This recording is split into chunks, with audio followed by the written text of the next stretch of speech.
previously on AOR.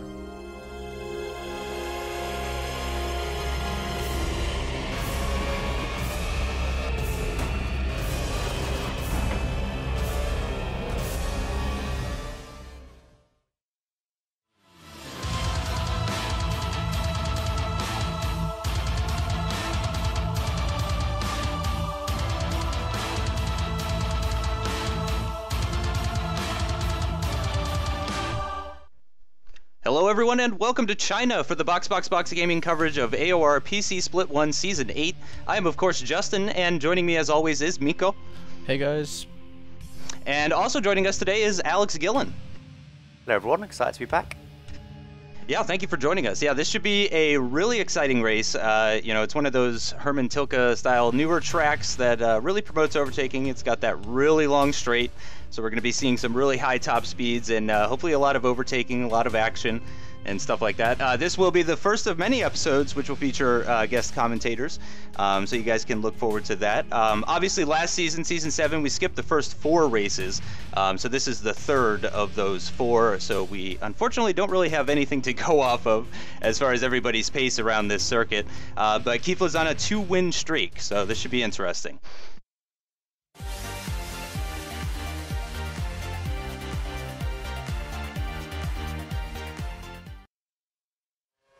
Okay, so here we go then, coming on to the best qualifying laps. So we've got Kifla on the left here and Kristian on the right. The rest is wide open, of course, use all their curves for the run to the line, and pretty even from now, what looks a bit, got very similar gear ratios. Swing into the first corner, then get it brake very late, get it all turned in, try and stick to the middle of the track as coming through the corners, get it nicely into the apex on the exit. It looks like Kristian's ever so slightly ahead. Coming to the second corner again, try and keep it tight and then get on throttle as best as you can on the exit. Once again, looking like Kristian's maybe a little bit ahead. Kifla's just managed to get a little bit more back while looks at on the exit, and a pretty sweet exit there. And coming now up to the end of the first sector then, and I think we're going to do a pause in just a second to see how we are, and looks like they're pretty much bang on, to be honest with you. Kristian's probably slightly up, just purely because he got into the apex a little bit better, but it's all more about the exit for this corner, because it's absolutely full throttle for this very fast flowing left-hander. Really nice corner, you've got to keep out wide and get a very late apex, so you're nice and tight here, where you just swing it in very late on the brakes there, hard on the gears as you heard Kristian do there, and slow it right down once again, right down to first gear. Looks like Kifla's just managed to nudge ahead though, ever so slightly, but it's very close indeed. And no idea who's going to get pole this time of the lap, could be anyone. Hopefully he's once again braking very hard then at the end of that sector, and once again looking like that, Kifla managed to get a little bit ahead there. Not by a lot at all, maybe half a tenth if that. So still very, very close indeed. Try and get the power you best you can for this very, very long back straight. You're going to try and hold it tight, and it's actually best not to use your curves around that corner, because you just literally push the curves into the ground, into the tyres through the energy, so it's actually better to save the curves. Neither driver did that though, I don't believe. Kristian did it a little bit, I think, but deep into the rev limiter, then coming towards the end of the straight, then it's very late braking brake, about 100 metre board, then very, very late, right down to first gear, all turned in. Looks like Kifla's managed to take a little bit more speed through there, but it's the exit more that counts. It looks like Kifla's managed to get a really good exit there. Coming to the final corner of the track then, so this is the last corner, then it's going to count. Looks like the rollout was on the inside there for Kifla. DRS is wide from them for the winter line, and who's managed to get there first? Looks like Kifla's just about managed to get there first. Very, very close laps indeed, but Kifla just managed to get it. Thank you, Alex. So it is Kifla on pole for the second time this season with a time of 1 minute 32.754. Kristian Nenov is second, and Cem Bolukbasi gets his first top 3 result in Split 1. Alex manages to get back to the second row, closely followed by Granu in 5th. Gaston Rivero disconnected after the qualification session, which boosts the rest of the field up by 1 position. Everyone in the top 10 qualified on the soft tire, so we'll be seeing most of the pit stops during the first 6 laps.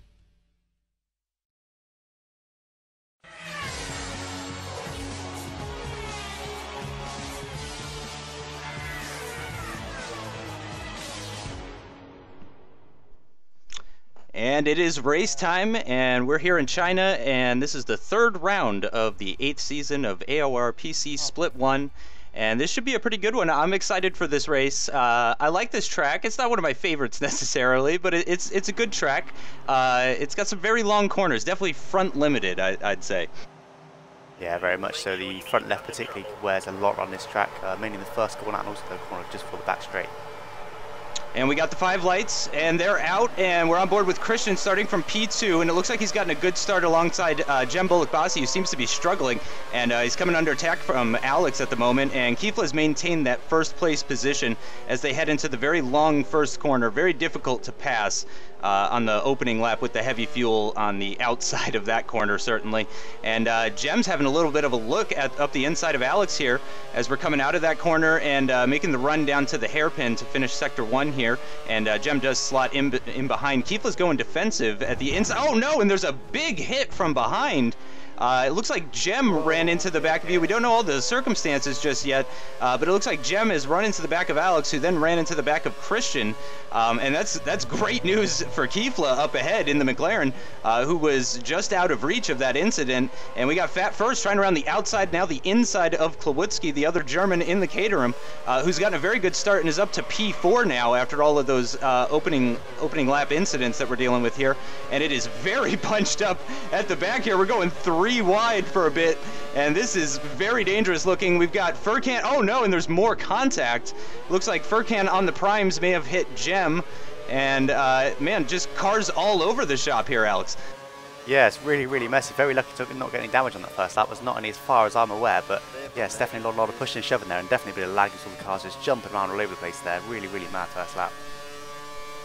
Yeah, and some cars definitely came out ahead. Klawutski, that I mentioned earlier, one of those cars that really benefited from that. Yourself, oh gosh, there's more contact at the hairpin in Sector 3, and we could hear the radio messages.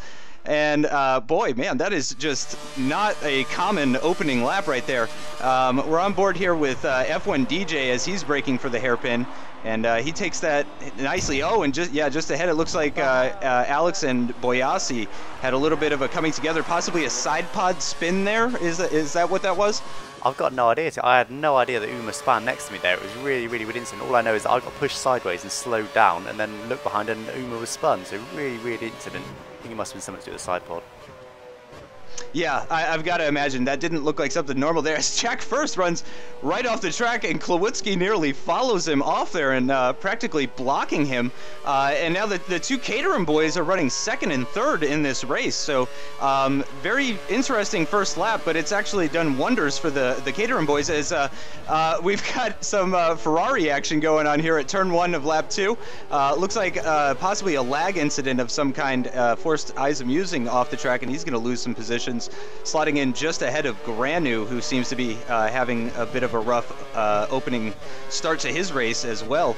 Izamusing going to slot in behind Boyasi just ahead, just outside the points. On board now with Fat First, going through the very high-speed corners in Sector 2, following behind his teammate Jack First, and this is not an easy location, not an easy part of the track to follow somebody, and you gotta say, Fat First seems to be sticking with his teammate really well in spite of that dirty air effect. Yeah, it looks like Jack First just has not got a set into the race at all just yet. Obviously going off the first corner is very easy to do though, particularly in the first lap. Very heavy fuel, of course. Having gone from absolutely no fuel in qualifying to, you know, pretty much full tanks in the race is such a difference. You really do have to be very careful, and if you haven't done much race practice beforehand, it's really quite, I wouldn't say dangerous, but it's certainly a tricky one. So yeah, just clearly not quite settled in yet. Yeah, definitely. Yeah, I would. As actually, Fat First is going side by side. No DRS just yet, but it looks like he's gonna make this move stick on his teammate, the other Red Bull. He's got the inside line for the hairpin. A little bit of a cut there, but I'd say that was more to avoid contact than to gain time. I really don't think he got an advantage there. Moving on board with Granu at the back right now. Again, no DRS, but he's gonna go 3 wide with Izamusing and Mini Black here into the hairpin. And there's no way that this is going to end well. Well, he's getting swarmed at the exit now, and he looks like he's got the measure of Mini Black, but Izamusing is coming back at him. He's going to have the outside line. Granu's got the inside line, and Izamusing actually does it. There's a little bit of contact, though, and that's going to let Mini Black by, and that drops Granu right back down to 14th where he started. Yeah, it looks like Jack First run wide once again there, though, so same mistake in 2 laps. And, well, that just enables me to breeze right straight on past him, but clearly just really not settled yet. And Jack First needs to sort that out quickly. He's lost so many positions. What was he in, 4th or so? After, you know, after the first couple of corners, so he's losing just time, hand over fist. He really needs to settle down. Yeah, and you can see how much time he lost, actually, after you came out of that really tight corner. He was already half second behind you, so he's losing time hand over fist. He's got a couple of cars behind him as well that are he's gonna come under attack from. We're on board with Kristian now. This is lap 3, so DRS is activated now. We're gonna get our first DRS activation here. Kifla ahead in the McLaren, and Kristian behind in the Caterham. And Kristian is going to have DRS here for sure. He is definitely within DRS range. Doesn't have his full tank of curves, but he's got a good amount of curves. But unfortunately, he just really struggled getting the power down out of that corner. And it looks like he's, even with DRS, not going to be anywhere near Kifla by the end of this straight. Okay. One little then a little okay. But yeah, miles back. Looks like a very short gear ratio on this car there. Only on the third lap, very heavy fuel. And he's already well into the rev limiter there at the end of that straight. But I must say, he's done well to catch up to Kifla. After, of course, getting that lag hit, I hit him off, of course, when that incident on the first lap. So I've already caught up back up to Kifla. He's obviously settled into this race much better than Kifla has. Now we do actually, that is a perfect opportunity. Now, Miko, can you tell us what is Klawutski's top speed? Do you have that information available to you? Yeah, we're looking at the top speeds here, and Klawutski is clocking at 207 miles per hour, so that's right around same as Alex, and right around the mid speeds. Okay, so actually, yeah, Klawutski's top speed isn't too bad. I wonder if he was getting a slipstream there, so that certainly would have helped him. But yeah, even with the heavy fuel, it's surprising to see him topping out that quickly. I mean, it's a very long straight. Is it the longest DRS straight on the calendar? I believe it is, yeah, and about the same as Abu Dhabi, I'd say. Gotcha. I think it's helped by the fact that you were on the throttle for a long time before the DRS. The DRS actually comes in quite late. I think you're already in 7th gear, maybe 6th. So it's if you're close enough, you get lots of slipstream before the DRS even comes open. So yeah, it makes a big difference. Absolutely. And next lap, it's lap 4 now, and this battle is continuing. Kristian's got a bit of a better run through there. Again, though, he didn't save all of his curves.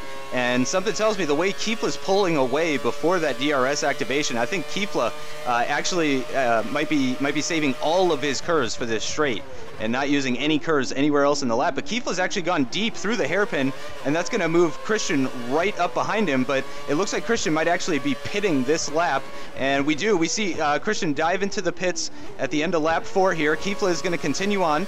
We're on board now with Jack First, who's got Cem Bolukbasi for company at the inside of the hairpin now.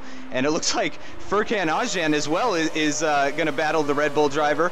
And man, his tires are not looking great at all. Yep, and he's going to dive into the pits. It doesn't look like that this is a scheduled pit stop for Jack First, though. It looks like his tires have just had enough, and he's got to get off of these immediately. Yeah, I think he's just fed up with this first stint, isn't he? He's not had a great stint at all. Just keeps going backwards. So I'm guessing he's hoping a good undercut and a new set of tires. Hopefully he's going to move forward a bit, but heavily held up in the stop there. 1.3 seconds he lost there.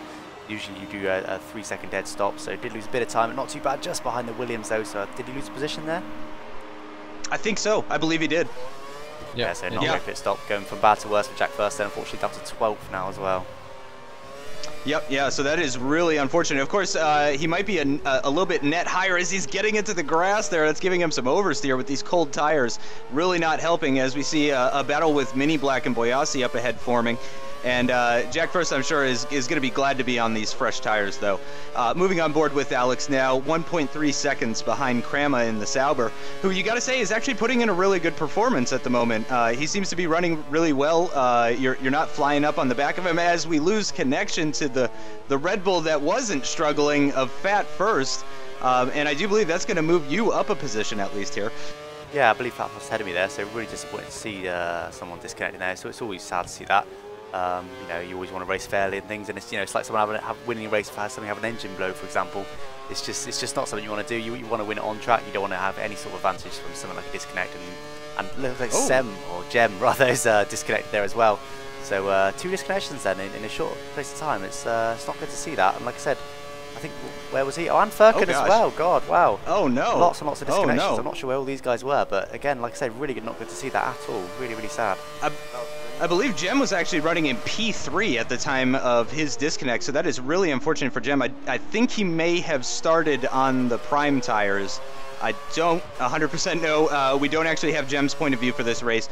We should have him for future races, actually. He's sorted out his issues, but I'm not sure what tires he started on, but I can tell you he was in 3rd or around 3rd at the time of his disconnect, so that is definitely unfortunate for him because the Mercedes team had a really tough Australia.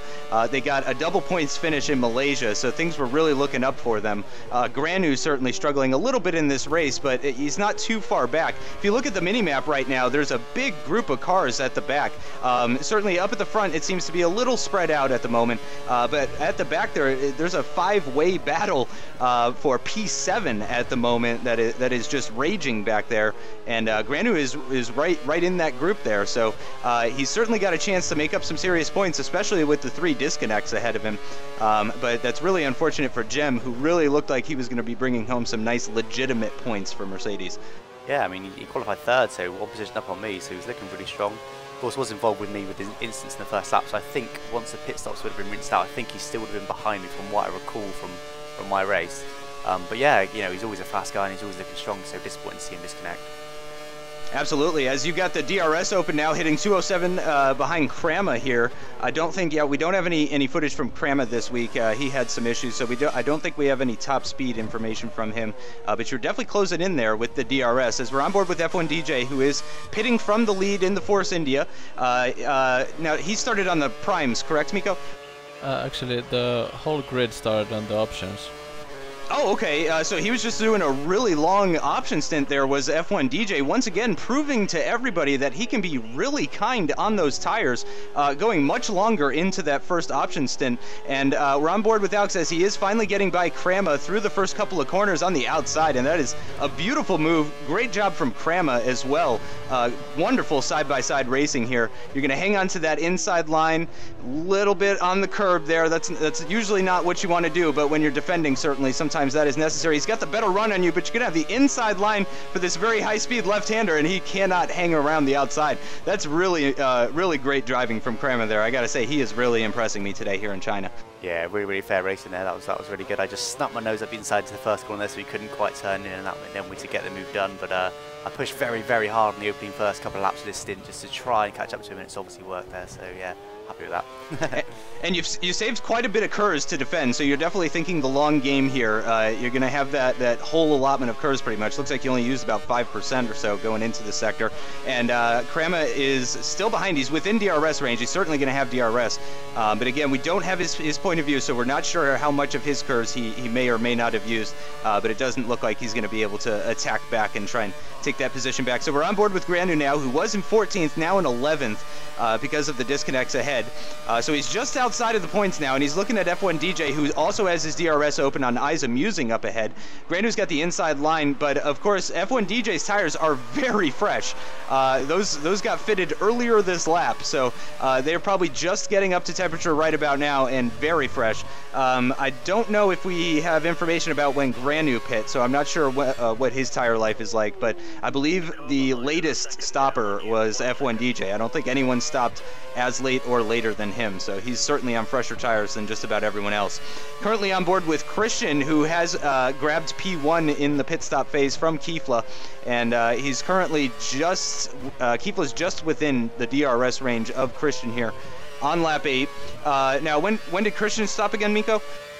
He pit on lap 4, so Klawutski behind his teammate, he pitted on lap 3, so we're looking at Klawutski pitting probably for the first of the whole pack. Was it lap 5 okay. that Kifla pitted on? Probably, yeah. We're not sure. I believe it was lap 5 from what I recall, so obviously it's like Kristian's managed to get a cut on him, unless he overtook on track that I didn't see, I'm not sure. Don't think so. Yeah, I think he got the undercut on him. He's definitely got track position at the moment, and they're on similar strategies. So Kristian at the moment is successfully defending from Kifla.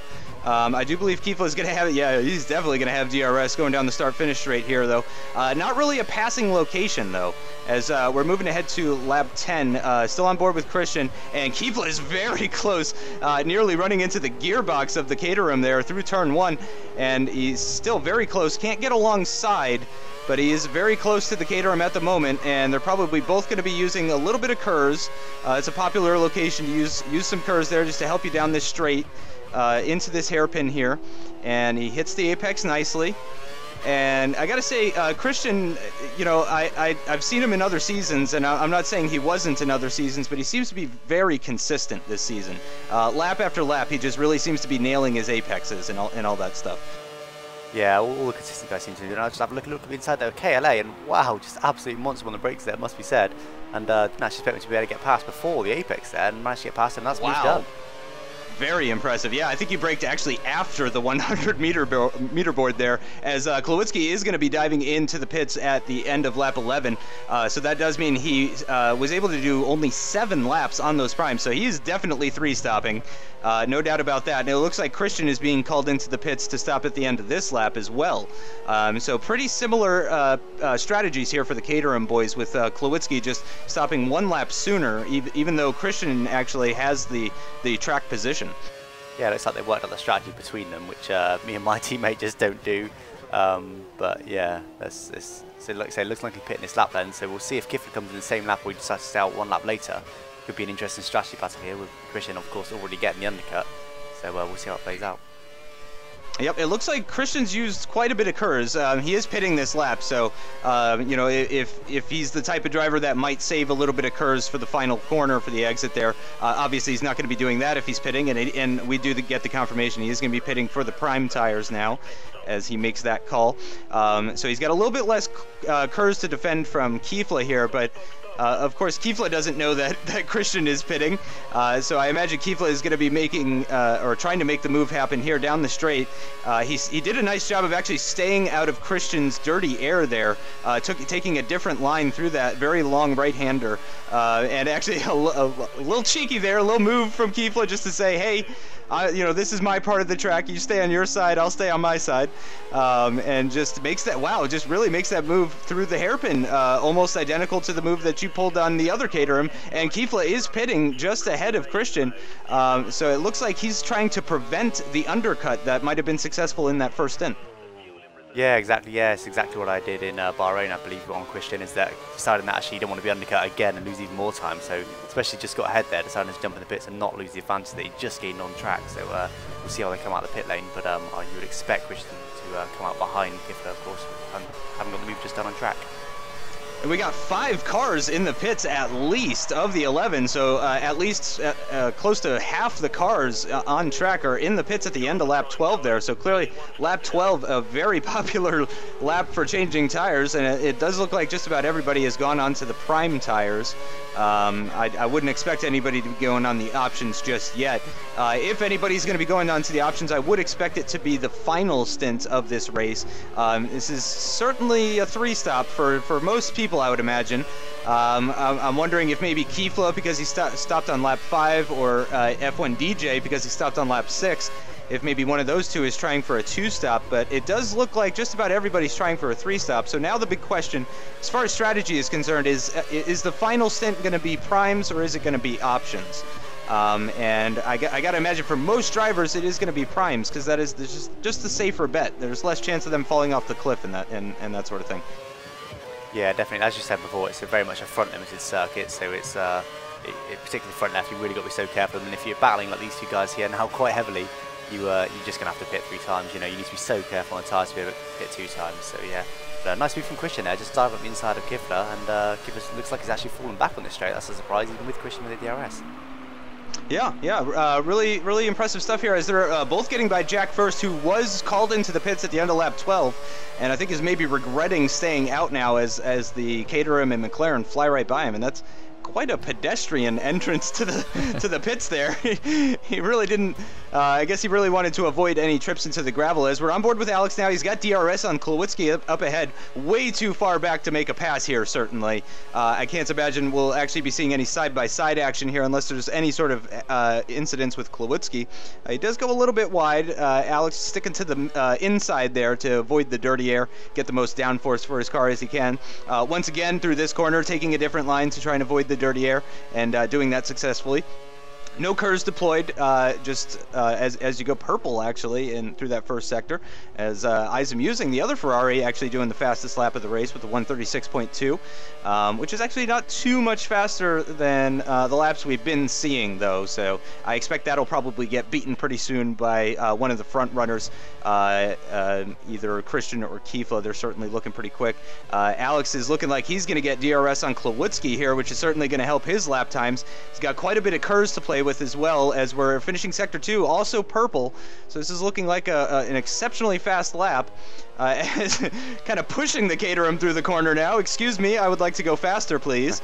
And again, slightly different line, just going a little bit wider through there, deploying all that curves now, and running right up behind him, getting as much of that slipstream as you can, opening up that DRS.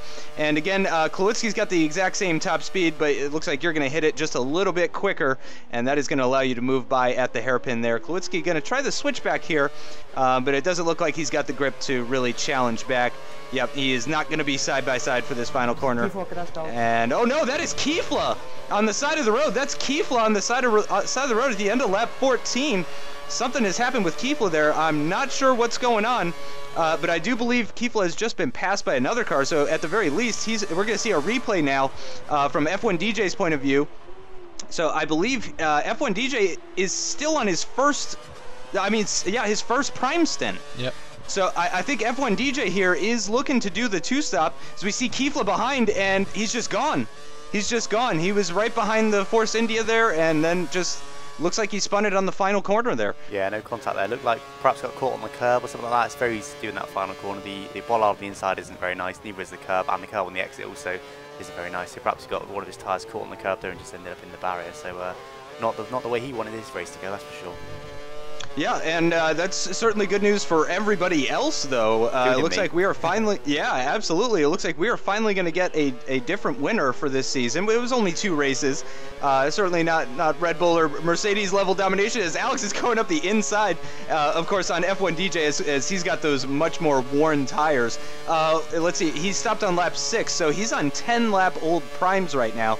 I gotta imagine he's gonna be either stopping this lap or the next one, and it's looking like he is gonna be doing the two-stop. Am I right, Miko? Yeah, that's right, and it's looking like he's the only one from this grid, so it's gonna be a exceptional drive if he manages to pull it off. Yeah, this is not, oh my gosh, as Jack First almost runs right into the back of Izamusing. It looks like he did run into the back of Izamusing, and Izamusing running right off the track along with Jack First there. Thankfully, no damage to either car, and I do believe Jack First conceded that position to Izamusing, so he certainly understands that that was his mistake. Klawitsky now right up on back of F1 DJ. Now, since F1 DJ is two-stopping, these are battles for position. All of these drivers only have one more stop to make here in this race, so all these battles now are for position. Nobody is out of place. The only person that's a bit off of everybody else is, of course, F1 DJ, who is currently running on those very worn prime tires at the moment, but he's going to be looking to make his stop. Again, I imagine at the end of this lap, he's done 11 laps on the primes, and he's got 11 laps to go. So lap 17 here would be the lap to stop on, and he's going to be coming out of the pits there with very fresh tires, and probably going to be doing a nice undercut on a lot of these drivers up ahead. Yeah, so as you said, it's fighting for position at the moment, and his strategy's not been quite as successful as it has been in previous races when he's kind of been almost fighting for a podium, isn't he, most way through the race, with over 10 laps still to go, as you mentioned, to already be down to, I guess it was effectively 4th, and of course he should, in theory, now just lose more time. But yeah, just touched on the gravel. He gets away with that, almost did a Lewis Hamilton there, but got away with it and didn't really lose any time because of that. But yeah, so it's all fighting for position now. Absolutely, and we're on board with Jack First now, and this is, of course, for position as he's got the inside line, and he's going to finally make that move on Izamusing that he couldn't get done the previous lap, and takes that no problem, actually. So Izamusing really looks like he is not having a great race, unfortunately. And there's that final corner again. It's such a strange corner. For me personally, as a driver, it seems like that corner should be faster than it is. It feels like it should be a 3rd gear corner, but it's a 2nd gear corner and stuff. Like, it just feels like you should carry more speed through it every time. It feels slow, even when you nail it. It feels like, wow, I felt like that should have been faster. Yeah, it really does. Particularly with the bollard on the inside there. It just, because of course you can't go anywhere near the bollard. You can just clip the curb maybe, just like that, but you just still touch the bollard, and that can always push you wide and cause you to scrub off some extra speed as well. So it's just, like you said, it's such a tricky corner, and you almost always run wide there. It's so hard not to. And that was a great example from Izamusing, actually. He pretty much nailed that corner. Didn't hit the bollard, just a tap on the inside corner, and didn't run out wide enough for it to take his foot off the gas. Yeah, pretty sweet corner there, so that's pretty impressive. I'm finding it quite interesting here, the pit entries. We've already seen most of them now, of course, but the kind of the pit entry speeds people are taking. I noticed I was quite aggressive on pit entry. That's the sort of thing I do tend to practice a little bit, is, you know, how late can I brake without taking too much risks in a difficult pit entry like this. And as you said, I think it was Kristian did a very, very pedestrian pit entry, and I'd say he probably even lost half a second on me in the pits there, which is why I practice it a little bit. And I just find it interesting the different approaches that various people take on that tricky pit entry. Yeah, it's something that people do not practice enough. I completely agree with you on that one. And it's really surprising, just because it's the low speed stuff is where you gain the most time. If you can go through a 30-mile-an-hour corner at 45 miles per hour, that is 50% faster. Versus if you go through a 150-mile-an-hour corner at 165 miles an hour, that's only 10% faster. So there's much more time to be gained in the pit entrance and the pit exit and those sorts of places. As we're seeing F1 DJ now, he's going to have the outside line for Jack first. And let's see, we're going to move on board with Klowitzki, as he is getting clearly more grip than he expected from those prime tires as he goes clunking over that inside curb. And F1 DJ has flown by Jack first, and now Klowitzki is going to try the cutback. He's got the DRS open on Jack first, and he is gonna, looks like he's gonna take that 5th place position. And, or is he? Yep, he has taken that position as they go through turn 1. So as I was saying, yeah, I'm really surprised that people don't practice that more, because theoretically there is more time to be gained in the pit entrance than, you know, there is even in this corner here when you're coming out. So it's something that people probably should practice more. Yeah, definitely. As I said, it's kind of I guess not a secret anymore, but one of my kind of secrets that, you know, I practice that a bit. You know, because if you can gain half a second per pits, this race we're pitting 3 times. You know, that's 1.5 seconds. You would pray for that kind of time. You know, if you've been hunted down the end, or you're trying to hunt down someone at the end, or anything like that. You'd pray for that kind of time. 1.5 seconds is loads for any driver, really. Yeah, when the racing is this close, that can even be the difference between, you know, 2 positions, or possibly more than that even. Yeah, definitely. Because of course, losing 1.5 seconds could lose you time because you have to pass another car, so it's a compounding effect as well. Jack first here on lap 21, it looks like he's being called into the pits, and I've got to imagine with only 7 laps remaining, Jack first is probably going to be fitting the option tires, as he is running up behind Kramma here, who I'm not sure if he had some sort of issue or if there was some sort of collision, but Kramma very slow coming onto the DRS straight, and Jack first has moved right alongside him, but Miko, with only 7 laps remaining, I gotta assume Jack first is going to be putting on the options here. Well, let's see if he goes to the pits here as Kramma repasses him. But no, he doesn't, so he must try and go to the option stint at the end. He surely can't finish the race with these tires. No, of course not. Oh, as we're skipping ahead a lap now, lap 23, at the end of lap 23, and Boyasi has destroyed his vehicle. The sole Williams driver from Turkey, he has destroyed his vehicle. So that's brought the number of cars actually down to 10. There's only 10 cars left in this race. So that means everybody will be, and there's a safety car deployed. And so the first safety car of Season 8, and Granu is wonderfully positioned right at the pit entrance when that safety car is deployed. And Mini Black is just behind him, and we've got team radio. Huh. I was just outside the pit entry with Granu. Yeah, so it looks like Mini Black and Granu are going to enjoy a very quick pit stop onto the option tires here, which definitely is the right choice, because there's going to be at least 1 or 2 laps under safety car, which means we're going to be only doing maybe 2 or 3 laps at full speed with the tires that they're fitting right now. So I wonder how many other drivers we're going to see fitting the options here on lap 24 with the safety car deployed. Yeah, it's definitely a risk to go for the options, because the safety car, I believe in this game everyone has to catch up to the safety car for it to come in. And look how spread out the field is. Look on the map, it's just there's well, over half a lap between the whole field, so it's definitely a risk to try that strategy there. But I guess with the field spread out there, you're not going to lose as many positions as you otherwise would. So yeah, it's definitely a very tough call to make. It looks like you would lose about 3 positions if you pit right now, as you do, and I assume that is for the option tires. It looks like you would lose 3 positions, and yep, it looks like Klowitzki is going to continue on, so you're going to lose 1. F1 DJ pits, so you're not going to lose that one, and Kramma pits from behind as well. So actually, you've only lost 1 position as a result of pitting to those option tires. Of course, you are going to have now F1 DJ and Kramma behind you on fresh options as well.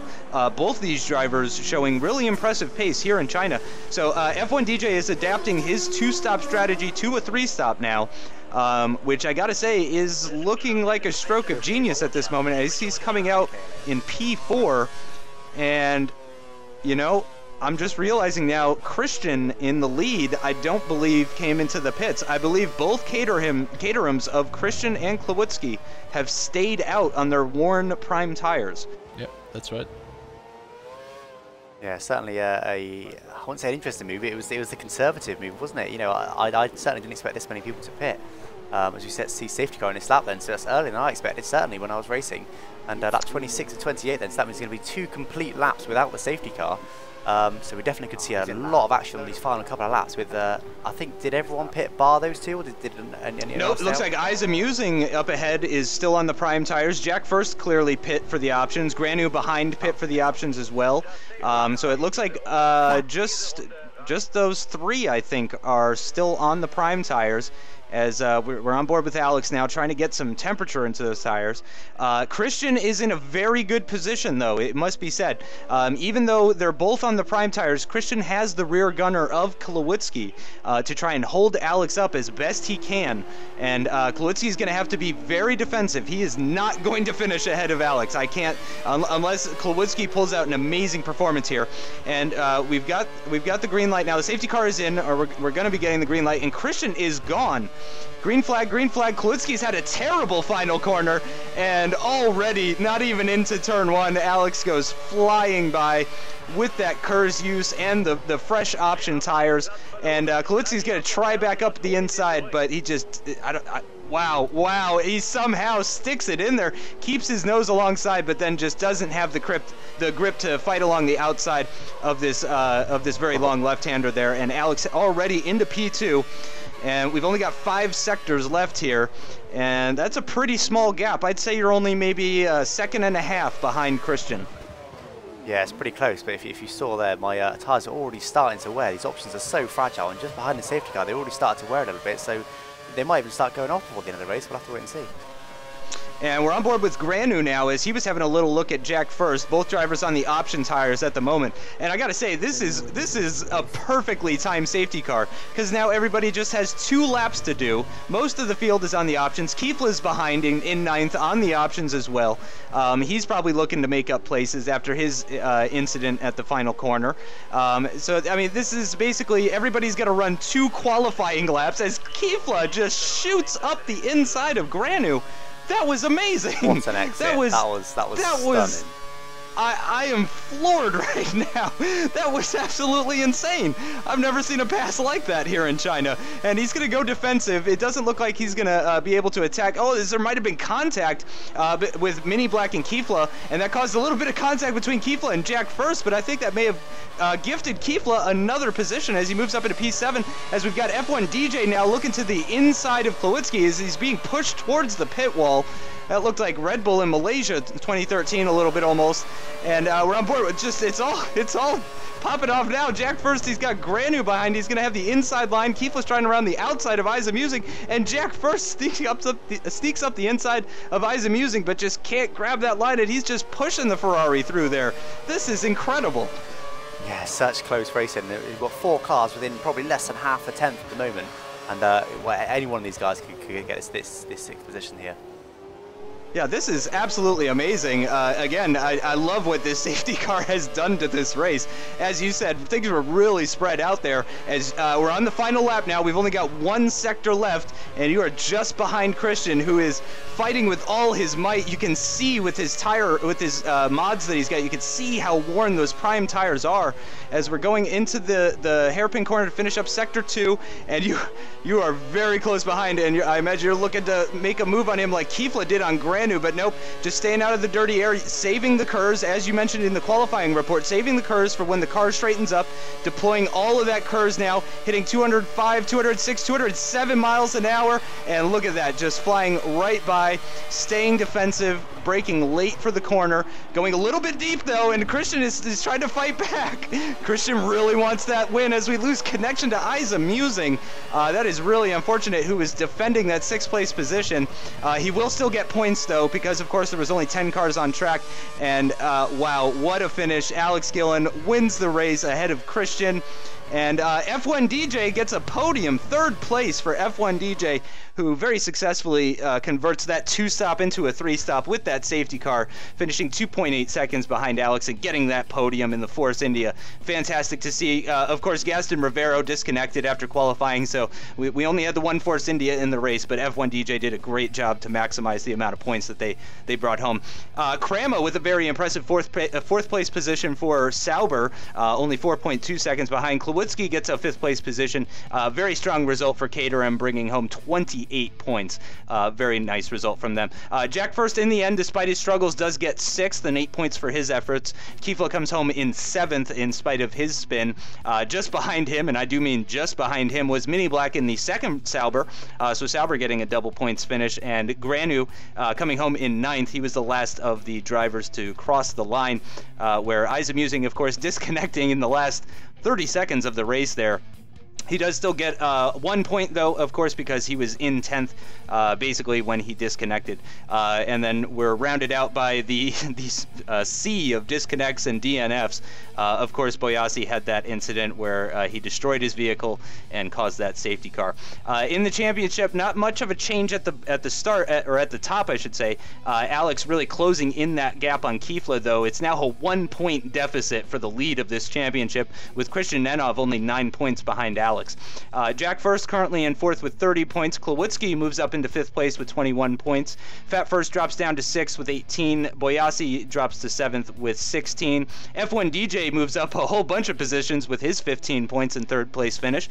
Kramma as well moves up with his good result, and he's now tied with F1 DJ, but F1 DJ has a better top result, getting that 3rd place finish, so he is in 8th. Gaston Rivero and Granu both dropping. Mini Black moving up into 12th place, with Cem Bolukbasi, of course, looking so strong in this race, and he is only down in 14th now. Izamusing does get a point, though, so now everybody in the league has scored, which is great to see. Caterham now moves ahead of McLaren in the Constructors' Championship. 67 points for them, 60 points for McLaren. Ferrari just behind with 56 points thanks to Alex's win. And Red Bull not far behind with 48 points. Team First doing a great job hanging in there. Less than 20 points separating the top 4 teams. Really impressive stuff. Force India moves up into 5th. Sauber moves up into 6th. And Williams and Mercedes dropping down to 7th and 8th respectively. So, man, this championship is getting really, really exciting. And I want to thank Alex for joining me. Thank you so much for joining us today, Alex. Yeah, thanks for having me. What a race. That was really good. It felt so good in the cockpit, and I was really looking forward to watching this video, and I really, really enjoyed it. So thanks for having me. Absolutely. And Miko, of course, I want to thank you, as always, for doing everything that you do, including editing this video together and making it look great. Yeah, no problem. And as always, guys, don't forget to check out the description of this video for links to the YouTube and Twitch channels for all the drivers who sent footage, and we will see you in Bahrain. Yeah, we'll see you after the race.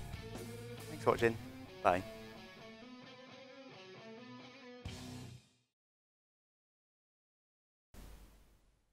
Nailed that shit. Oops, I should probably stop the recording.